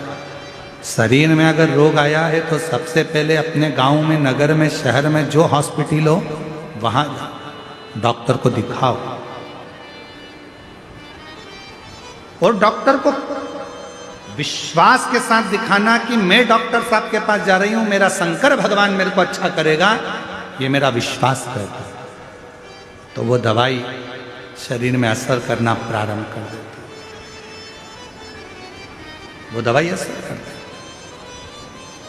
और तुमने अगर पहले ही सोच लिया मैं तो इतने सारे डॉक्टरों के पास गई, इतने डॉक्टरों को मैंने दिखाया, अभी तक तो मैं अच्छी हुई नहीं, तो सीहोर वाले महाराज की कथा में भी जाऊंगी तो कौन सी अच्छी हो जाऊंगी। जब तुम्हारा विश्वास ही नहीं है तो तुम कितनी भी कथा सुन लो, जैसी की जैसी रहोगी।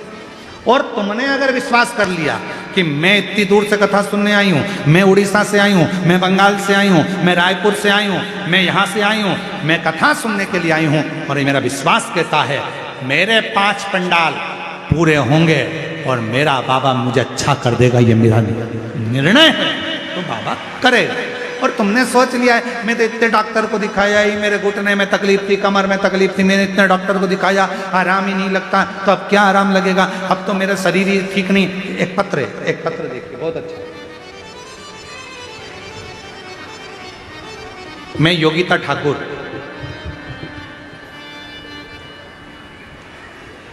कहीं बैठी हैं योगिता जी? मैं योगिता ठाकुर ठेल का बोर्ड कांकेर से हूं। कहीं बैठी हो तो हाथ हिला सकती हैं और एक बेलपत्र लेने आ सकती हैं। मैं योगिता ठाकुर ठेल का बोर्ड कांकेर से हूँ। कोटि कोटि प्रणाम करती हूँ, बहुत बहुत धन्यवाद देती हूँ। आप जो उपाय बताए सच्चे मन से किए। आज मैं अपनी बेटी को लेकर आई हूँ, अगर बेटी आई हो तो उसको लेकर आ सकती हैं। योगिता ठाकुर कहीं बैठी हो आ सकती हैं। मैं अपनी बेटी को लेकर आई हूँ। मेरी बेटी की दोनों किडनियाँ खराब हो गई, उसके सिर में पानी भरा हुआ है, उसके शरीर में पानी भरा है। डॉक्टर ने तत्काल ऑपरेशन के लिए बोला। मेरे पास पैसा नहीं था, पैसा नहीं तो मैं ऑपरेशन नहीं करा सकी। मेरी बेटी के सिर में पानी भरा है, शरीर में पानी भरा है। डॉक्टर ऑपरेशन का कहते हैं पर इतना धन नहीं। गुरुदेव डॉक्टर साहब से कहा आप केवल दवाई दे दो। मेरी बेटी को मैं वापस ले आई।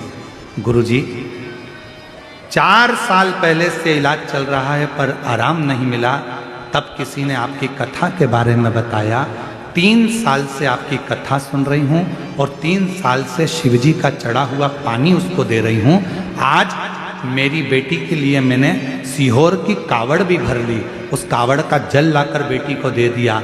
आज मेरी बेटी ठीक हो गई गुरुदेव, उसका स्वास्थ्य ठीक हो गया। आज बाबा की कृपा से 3 साल से डॉक्टर से चेकअप भी करवाया, पूर्ण आराम है और अब उसके सिर में पानी भी नहीं है और उसकी किडनी ने काम करना प्रारंभ कर दिया है। ये शिव है, ये शंकर, ये ओ घड़ी है। अब कोई कह दिया नहीं नहीं नहीं, हमने इतना दिखाया, हमने इतना करा, किसी डॉक्टर की दवाई नहीं लगेगी। क्यों नहीं लगेगी? डॉक्टर के पास विश्वास से जाओ। डॉक्टर शिव का एक रूप होता है, डॉक्टर शंकर का एक रूप होता है। जांच कराने जाओ तो ये विश्वास से जाओ कि डॉक्टर के पास नहीं, मैं शंकर के पास जा रही हूं। दवाई असर करेगी, औषधि लगेगी, कैसे नहीं लग सकती? शिव के करीब नहीं गए महाराज। शिव के सिवा कहीं दिल ना लगा, शिव के सिवा कहीं दिल ना लगा,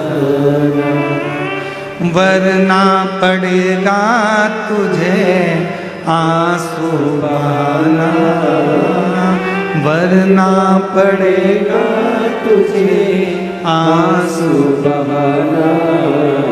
शिव के सिवा कहीं दिल ना लगाना, शिव के सिवा कहीं दिल ना लगाना। जो शिव का गुणगान किया है, जो शिव का गुणगान किया है, सच्चा जीवन वो ही जिया है, सच्चा जीवन वो ही जिया आए। सुमिरन के बल से तुझे, सुमिरन के बल से तुझे मुक्ति है पाना। शिव के सिवा कहीं दिल ना लगाना। शिव के सिवा कहीं दिल ना लगाना। शिव पर आश्रित तो हो।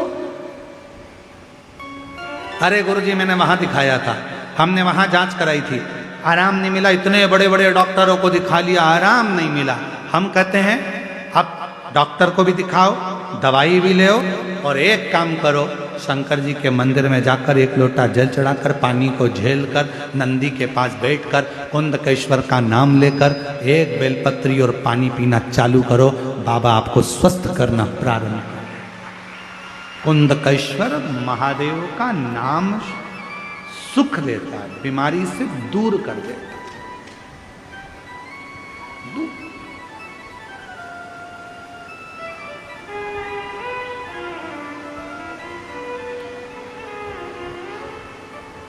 कई लोग हमसे कहते हैं गुरुजी हम सुनते हैं कोई ये वाला मंत्र बताता है, कोई वो वाला मंत्र बताता है, कोई कहता है कि शंकर जी को ये चढ़ाते समय ये मंत्र बोलना, कोई कहता है शिव जी के मंदिर में जाना तो माला पकड़कर ये मंत्र बोलना, कोई कहता है कि रुद्राक्ष की माला से जप कर कर ये वाला मंत्र बोलना। आप बताओ ना कौन सा मंत्र बोलना चाहिए। हमारा निवेदन है, हम मंत्र कम भजन ज्यादा बताते हैं। क्यों? क्योंकि हो सकता है कि मंत्र बोलने में त्रुटि हो जाए, मंत्र बोलने में गलती हो जाए, पर जब आप दिल से भगवान को भजन से ही रिझा लोगे तो परमात्मा आकर दर्शन दे ही देता। बहुत है। ओम नमः शिवाय आपके पास में है, नमः शिवाय आपके पास में है, और श्री शिवाय नमस्तुभ्यम आपके पास में है। जब ये मंत्र आपके पास में है तो फिर कहां भटकना, क्यों भटकना? हो जाए जपो श्री शिवाय नमस्तुभ्यं, श्री शिवाय नमस्तुभ्यं। जपा करो। तारकासुर के तीनों बेटों ने उपद्रव किया, देवता पशु बन गए, पशु बनकर उनको एक जगह पर एकत्रित करा। भगवान शंकर ने बड़े नंदी का रूप लिया, उनको मारने के लिए दौड़ पड़े। जैसे शिव जी दौड़े, इतने में से तारकाक्ष और विदुन्माली को मारने वाले थे, कमलाक्षकी ने पीछे से आकर हर्षा उठाकर जो भगवान नंदी का रूप लिए थे उनका सिर काट दिया। सिर कटा हुआ नेपाल में पहुंच गया, धड़ केदारनाथ जी में रह गया। जैसे ही धड़ नीचे की ओर गया, इतने में शंकर भगवान ने अपना मूल स्वरूप धारण करा, त्रिशूल उठाया, तारकाक्ष, विदुम्माली और कमलाक्षकी तीनों का संहार कर दिया। देवताओं ने पुष्पों की वृष्टि कर कर कहा, बोल पशुपतिनाथ भगवान की। भगवान पशुपतिनाथ का रूप धर लिया। पशुपतिनाथ, पशुपति व्रत, पाशुपत्य योग,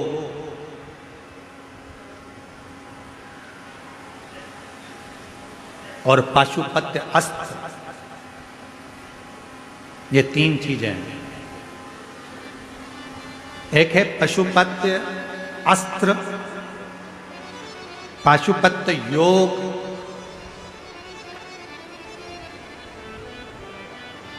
और पाशुपत्य व्रत। तीन पशुपति व्रत।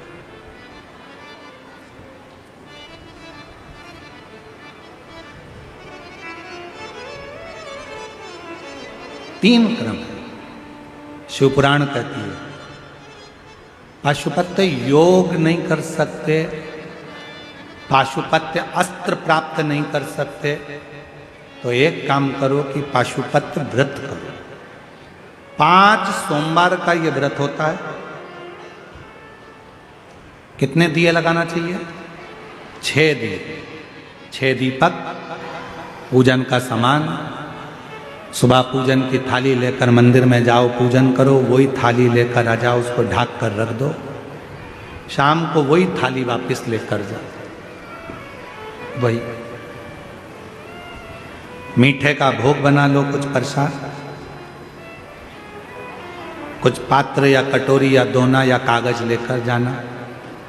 दिए 6 लेकर जाना, 6 दिए को मंदिर में शंकर जी के सामने रखना, प्रसाद के 3 हिस्से करना, 5 दिए प्रज्वलित करना, जला देना, 1 दिया मत जला।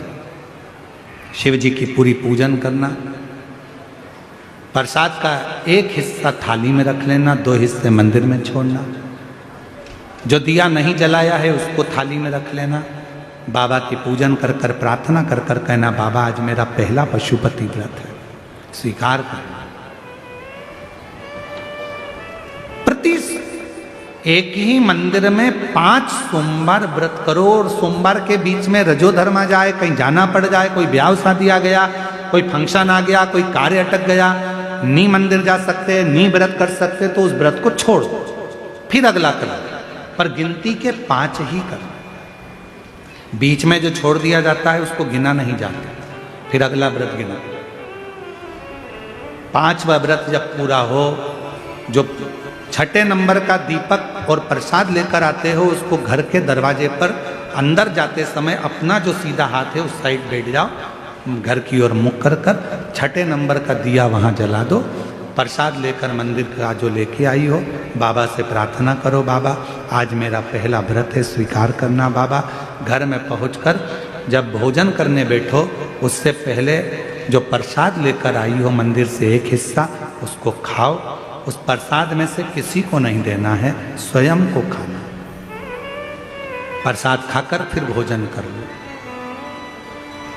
5वां व्रत जिस दिन पूरा करो, उस दिन एक श्रीफल, कोई भेंट, 108 चावल के दाने या फूल की पत्ती या बेलपत्री जो भी ले जा सकते हो वो बाबा को समर्पित करो। जैसी पूजन करते आए हो वैसी 5वें सोमवार को भी करो, और बाबा से विनय करो कि बाबा आज मेरा पशुपति व्रत पूर्ण हुआ।